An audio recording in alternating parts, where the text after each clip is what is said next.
अमरावती का वो शापित रास्ता, जहां एक रात पूरे गांव ने देखा खौफ का मंजर। आपने अक्सर सुन रखा होगा कि कोई व्यक्ति रात के समय सुनसान सड़क पर अकेला जा रहा हो और तभी उसका सामना किसी भयानक भूतिया शक्ति से हो जाए। लेकिन आज जो घटना मैं आपको सुनाने जा रहा हूं, उसे सिर्फ एक या दो लोगों ने नहीं, बल्कि पूरे एक गांव ने अपनी आंखों से देखा था।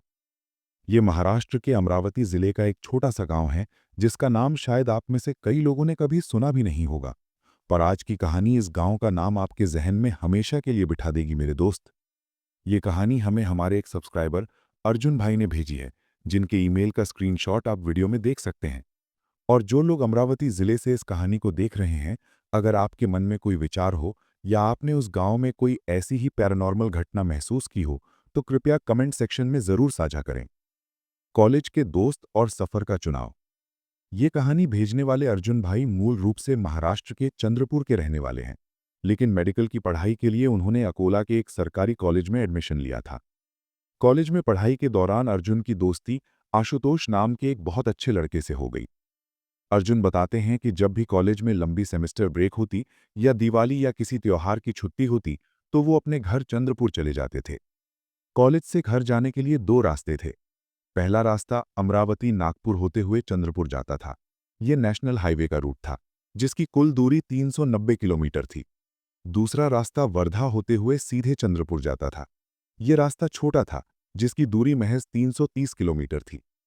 कॉलेज के करीब 5 सालों में अर्जुन दोनों रास्तों से कई बार घर गए थे, लेकिन अर्जुन बताते हैं कि उन्हें वर्धा वाला छोटा रास्ता ज्यादा पसंद था। दिन और साल गुजरते गए और आखिरकार 2016 में अर्जुन ने अपनी डिग्री पूरी कर ली। ये वो दीक्षांत समारोह था जहां कॉलेज के छात्र अपनी डिग्री लेते हैं। अर्जुन और आशुतोष के माता-पिता खास इस समारोह में शामिल होने आए थे। उनका कहना था कि हम देखना चाहते हैं कि हमारे बच्चे इस तरह अपनी डिग्री लें। बेचारे ने 5 साल कितनी मेहनत की है मेडिकल की पढ़ाई के लिए, तो चलो थोड़ा उसका हौसला बढ़ा देते हैं।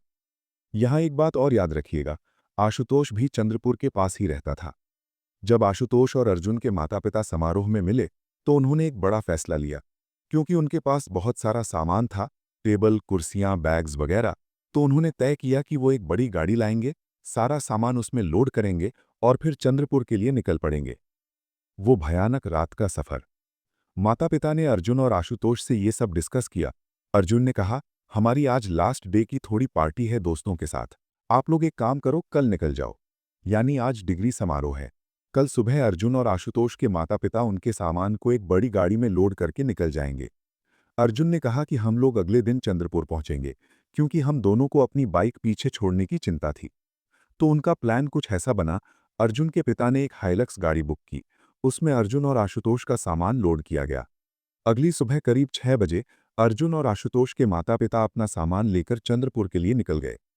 आखिरकार अगले दिन आशुतोष और अर्जुन की बारी थी घर लौटने की। उन्होंने सोचा, यार गर्मी का मौसम है, हम बहुत जल्दी निकलेंगे, करीब 3:30 बजे। नहीं तो अगर देर से निकले तो यहाँ सूरज बहुत तेज होता है और हमें पूरे 350 किलोमीटर की राइड करनी है, तो इतनी गर्मी में राइड करना मुमकिन नहीं हो पाएगा। अगली सुबह दोनों करीब 3 बजे उठे और पौने 4 बजे उन्होंने अपनी बाइक की राइड अकोला से चंद्रपुर के लिए शुरू की। उनके पास सिर्फ एक बैकपैक था, जिसमें कुछ कपड़े, पानी की बोतल और थोड़ा खाने का सामान था।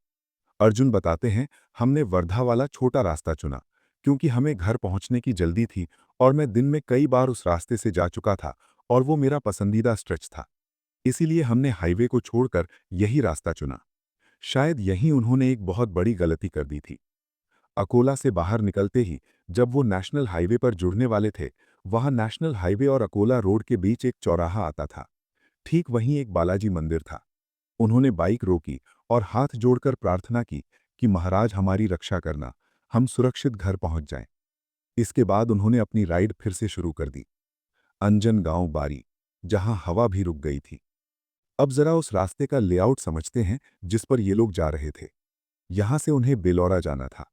नेशनल हाईवे बेलौरा तक जाता है और फिर वहां से एक लेफ्ट टर्न है।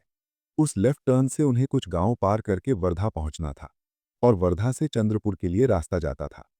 लेकिन हाईवे और वर्धा के बीच के लगभग 40 किलोमीटर के स्ट्रेच में दो गांव थे। उनके नाम थे अंजन गांव बारी और मलखेड़। अर्जुन बताते हैं कि हाईवे से डिटोर लेने के बाद पहले अंजन गांव आता, फिर मलखेड़ और उसके बाद 2 और गांव, जिसके बाद वे वर्धा पहुंचते। अर्जुन ने यह भी बताया कि अंजनगांव बारी का ये पूरा गांव दिन में बहुत चहल पहल वाला होता था। वहां बहुत एक्टिविटी होती थी। लेकिन जब वे पहुंचे तो समय करीब 5:15 का था। गांव की सड़क पर उन्हें एक भी इंसान नजर नहीं आया। सामान्य तौर पर गांवों में लोग सुबह जल्दी उठ जाते हैं, लेकिन यहां ऐसा नहीं था। उस 400 मीटर के स्ट्रेच में पूरी तरह से सन्नाटा पसरा हुआ था। लेकिन सबसे अजीब बात यहां यह थी कि गांव के बिल्कुल शुरुआत में 2 मंदिर एक दूसरे के सामने बने हुए थे, और गांव के बिल्कुल आखिर में भी 2 मंदिर बने हुए थे जो एक दूसरे के सामने थे। खास बात यह थी कि इन मंदिरों में से एक दिन में खुलता था और दूसरा रात में, और यही नज़ारा दोनों सिरों पर था। जब ये लोग अपनी मोटरसाइकिल से गांव के बिल्कुल शुरुआत में पहुंचे तो उन्होंने मंदिर देखा। उन्हें थोड़ी हैरानी हुई कि ये क्या हो रहा है यहाँ। एक मंदिर बंद है, दूसरा खुला हुआ है।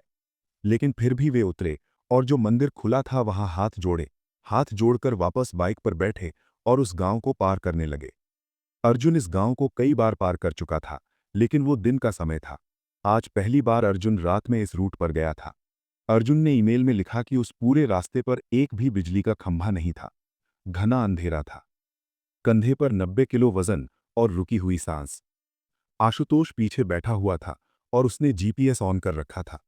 उसी जीपीएस ट्रैक को फॉलो करते हुए वो अंजन गांव के बिल्कुल आखिरी छोर की तरफ बढ़ रहे थे।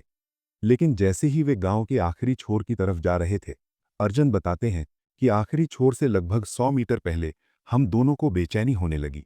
सिर भारी लगने लगा और मन में एक अजीब सी झुंझलाहट छा गई। थोड़ी देर और राइड करने पर दोनों को सांस लेने में तकलीफ होने लगी।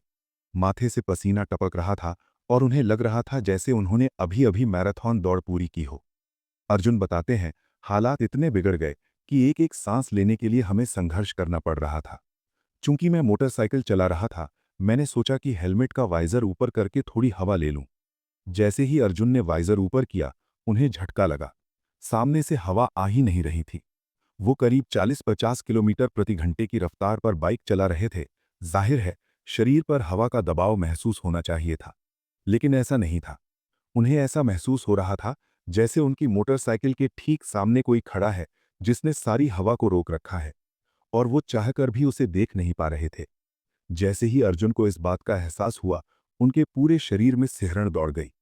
अर्जुन ने अभी तक आशुतोष को बताया नहीं था कि सामने से हवा नहीं आ रही है, कोई हमारा रास्ता रोक रहा है। आशुतोष पीछे जीपीएस चेक करने में लगा था और अचानक उसके फोन की बैटरी पूरी तरह खत्म हो गई।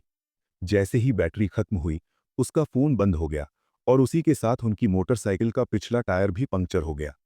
उन्हें समझ नहीं आया कि ये क्या हो रहा है। अर्जुन ने किसी तरह मोटरसाइकिल को आगे बढ़ाया और अंजनगांव बारी को पार कर लिया। इसी बीच आशुतोष की नजर अपने हाथों पर पड़ी। उसके दोनों हाथ पूरी तरह से सफेद पड़ गए थे। जब शरीर में ऑक्सीजन की कमी होती है तो त्वचा पूरी तरह सफेद पड़ जाती है और रक्त संचार बिगड़ जाता है।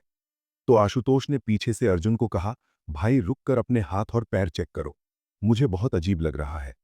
फिर अर्जुन ने भी अपने पूरे हाथ पैर चेक किए और उनकी यही हालत थी। ऐसा लग रहा था जैसे उनके शरीर में ऑक्सीजन का प्रवाह रुक गया हो। इसके साथ ही दोनों का सिर भारी हो गया और चक्कर आ रहे थे। अर्जुन को उम्मीद थी कि शायद गांव के बाहर बाजार में उन्हें अपनी पंक्चर हुई बाइक ठीक करवाने की कोई दुकान मिल जाएगी। उसी पंक्चर बाइक पर राइड करते हुए वे अंजन गांव से करीब 400 मीटर आगे आ चुके थे, लेकिन उन्हें कोई दुकान नजर नहीं आई। जाहिर है, सुबह सुबह इतनी जल्दी कौन बैठा होगा। उन्होंने तय किया, एक काम करते हैं, वापस अंजन गांव चलते हैं। सुबह होने का इंतजार करेंगे, जब कोई दुकान खुलेगी तो पंक्चर बनवाकर चंद्रपुर के लिए निकल लेंगे। लेकिन जैसे ही उन्होंने अपनी बाइक वापस गांव की ओर मोड़ी, उन दोनों के कंधों पर एक भारी वजन महसूस हुआ। उन्हें लगा जैसे 90-95 किलो का कोई आदमी उनके कंधों पर बैठा है।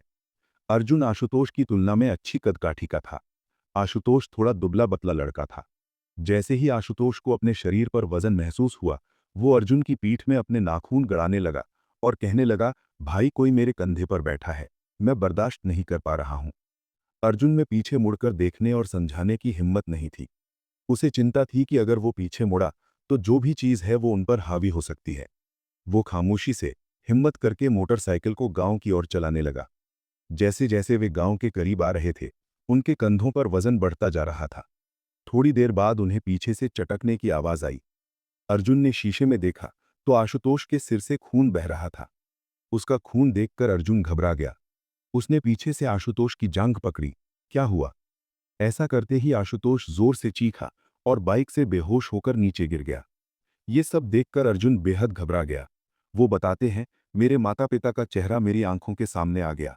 मुझे लगा कि मैं शायद जिंदा वापस नहीं लौटूंगा और वे मेरी लाश देखकर बहुत रोएंगे। अर्जुन ये सब चीजें कल्पना करने लगे। मंदिर में शरण और गांव वालों का इशारा। अर्जुन अपनी मोटरसाइकिल पर गांव के आखिरी छोर से लगभग 200 मीटर दूर था और जैसे जैसे वो करीब आ रहा था, उसके कंधों पर वजन बढ़ता जा रहा था। अर्जुन का दर्द असहनीय होता जा रहा था। इसी बीच गांव के बिल्कुल आखिरी छोर पर मैंने आपको बताया था कि 2 मंदिर थे, एक दिन का, एक रात का। उस मंदिर के पास उन्हें एक बहुत हल्की सी रोशनी दिखी। वो रोशनी अर्जुन की तरफ आ रही थी। उस रोशनी को